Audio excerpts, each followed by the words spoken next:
Hello. This is my apartment, my home. You know what would be really cool? Is if once I get stuff moved in here, you could come back when I have decoration in here, you know? The bed's made. In 27 years, this is the first year I've never had any of my kids with me. So it's hard. But now I have my own home, so they all can come here. And I have a new grandbaby coming in August, so I have good things to look forward to. Great. Welcome, everybody. This is so exciting. Can you believe that about 2 years ago, we were having a groundbreaking outside? Today, we are celebrating the opening of the Commons, 50 supportive housing apartments that will house homeless families, individuals, and veterans. I can't think of a more noble purpose to have spent the last 5 years working on. Thank you for being here. The gap between the average rent and single-family home prices in Colorado Springs has widened dramatically during the last 10 years. The average medium single-family home price increased 6.5% in the last year, and the average asking rent for a 2-bedroom and 1-bathroom apartment increased 6.4%. And I'm proud that this project that we celebrate today also helps us not only meet, but exceed our stated goal of adding at least 1,000 affordable units each year. We wanted to serve homeless families because homeless families often hide. They're worried about DHS involvement for their children, and they can usually double up or stay with relatives, yet they are homeless in the literal sense of the word. So this is an example of one of our 3-bedroom apartments here at the Commons. We have 16 of them, which means we could help 16 families who have up to 6 members of the household. There's 3 bedrooms, there's a double for the primary, and then each bedroom has 2 twin-size beds. We wanted to make sure that our clients had everything they needed when they moved in, and all they had to worry about was settling in, getting connected to resources, and for the children going and engaging in school. So the partnership with Homeward's Pike Peak is that we come in as Rocky Mountain Communities. We are the guarantor. We also provide the ongoing property management and maintenance of the property, the upkeep of it, while HPP, their focus is on the services and working with the individuals who come into our communities and call it home. It took a true collaborative effort to bring this to fruition from investors, lenders, government, community-based organizations. It took all of that to get to this point. I want to introduce you all to a special human being. Her name is Christine Shalosky. She is one of our very first residents who will be moving in.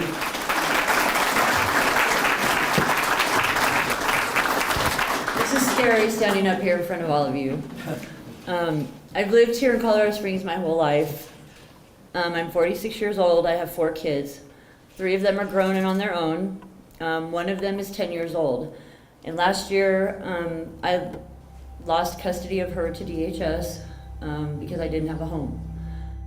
This last year it's been really hard. I've grown a lot, and I can handle a lot more now. I don't cry every time I have to talk about it. But it's still hard because she's still not with me. So, until we are completely settled and she's back with me, it's probably gonna stay that way.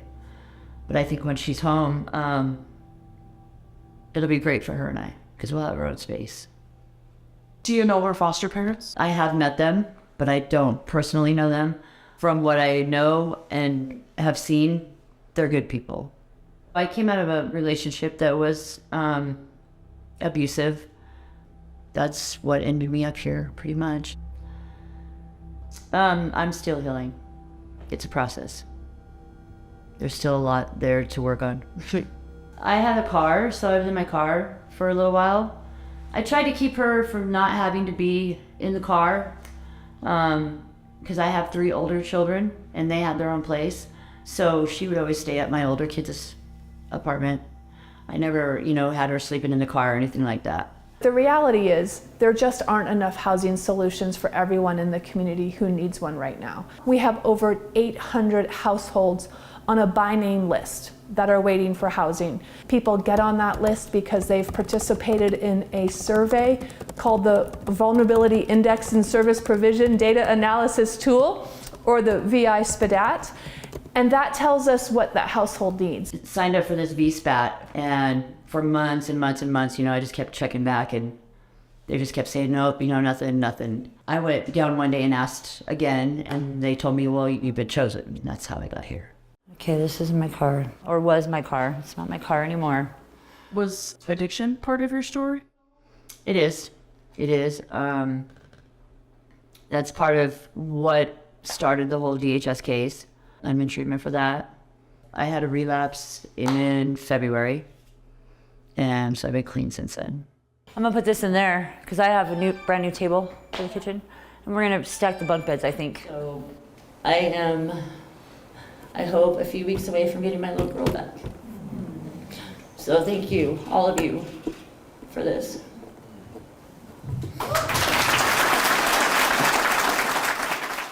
I think the hardest part of it is not having her with me on the holidays. Every holiday that's come since they took her, I have not gotten to see her. Thank you, Christine. I know it takes a lot of bravery to speak to a room of strangers and share your story.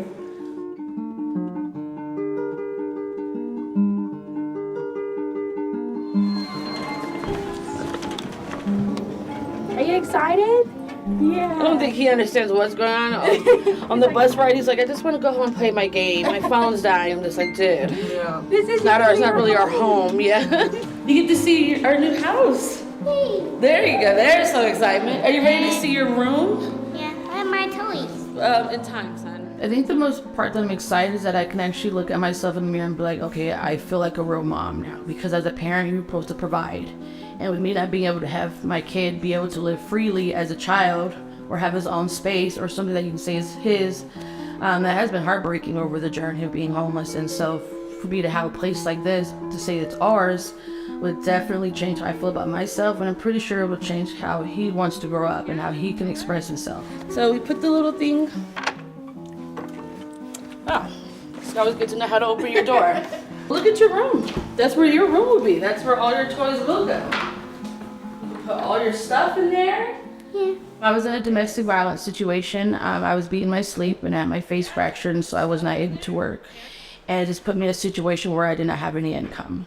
You lose sight of yourself, and someone else kind of takes over you, and you forget who you are. You forget the kind of person you are. You don't live up to your own potentials, and so that was my downfall. So I'm already picturing like my bathroom is going to be red, white, and black.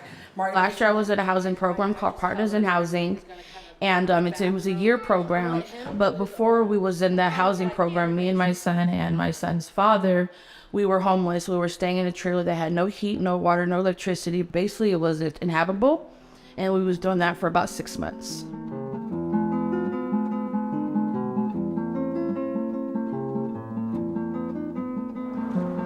I made too much over their income limit. I was told it was by $40 to $45 over the income limit. That was from March's income, and that determined my denial. You can actually picture yourself being in your own home. When I got there for the day of their grand opening and everything like that, I was hearing good news. And so for me to come in the next day to do additional paperwork, I was told I got assigned a unit already. I did an interview with you guys, and everything seemed like it was a for sure thing. It's really heartbreaking in a good way that I can say that this is my home. This is me and my kids' home. And so it's definitely, it's a shower. Yes, it's a shower, baby. And there's a toilet and stuff. I think that was the biggest slap in the face. Getting told you're going to move in Tuesday, and then on Tuesday you get denied. That was the hardest part, because I was thinking the second was my move-in date, and instead it was my first heartbreak. The applicant, Desiree, she was interviewed while she was going through this application and approval process. The challenge is that her income fluctuated in the month that was evaluated for that test period of what would be her annual income. It was determined after the interview that she was slightly higher than is allowed. So after the long and horrific journey and emotional roller coaster I've been on, I finally got the call today about being approved for the unit. Still hasn't really hit me yet, but it definitely is confirmed, not only by property management, but the housing program as well. So it's definitely real. I think this complex case with Desiree is really highlighting the fragility of low-income families in our state. Sometimes people just need a little bit of foot up in their rump. Sometimes you really got to put your foot down, and it's the hardest thing to do. I know I've almost lost my mind doing it, but it's definitely worth it if you keep trying. It was horrific to hear about a situation like that and to know that she was just over by a couple of dollars. It wasn't anything about pressure, it was the numbers. What she brought back was different numbers, and those numbers allowed her to qualify. How many Desirees are out there, right? And I don't mean because of some type of clerical mistake or not bringing in the right work, but even if you're over $40 or whatever, that doesn't mean you don't deserve quality housing, safe, affordable housing. So that really has to be the goal. Yes, we tighten up our processes, we do a much better job, but we also have to look at how do we widen this? If I wasn't as vocal as I was, or if I really wasn't fighting, would we still not have a home? Like, these kids are all gonna grow up to be adults one day. Not everybody's gonna have the same opportunity to get approved for housing or to have a good job, or parents. If you say no to them now, like you guys did my son, you know how my son was, then who are we really helping?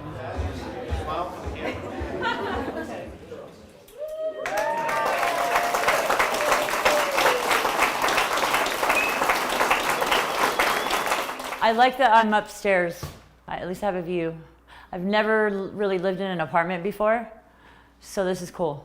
It's not the best view, but it's a view. What's in here? All right, let's do this. Can you talk a little bit about what some next steps are with your daughter? So they took visitation away because my daughter was having some problems. So we're both in therapy.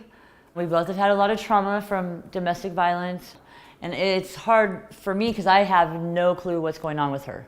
Nobody's updating me on anything. She's with the foster family. Whatever the case may be, she's coming home because I'm doing everything I'm supposed to. Hold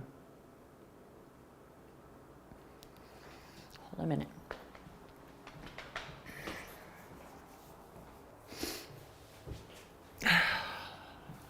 Sorry.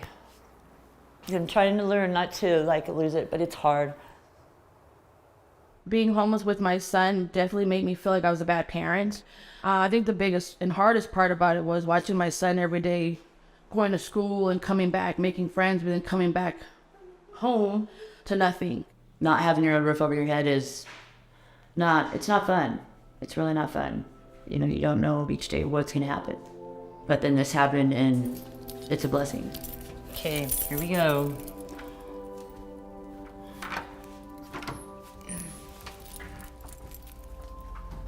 That's like 5 years of worth of stuff in storage.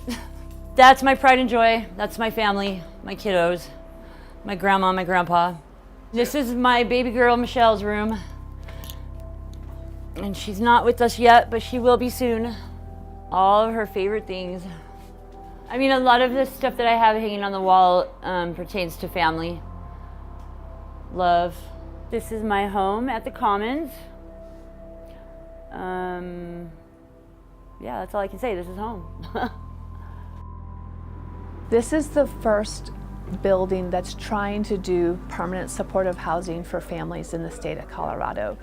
And I was told that we're the guinea pig, that we are the test case for the state of how does it work. You know, and we have another piece of ground to build a second building on.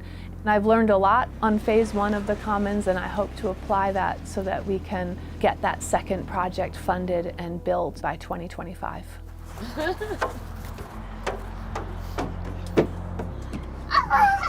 I'm fighting now so that he doesn't have to.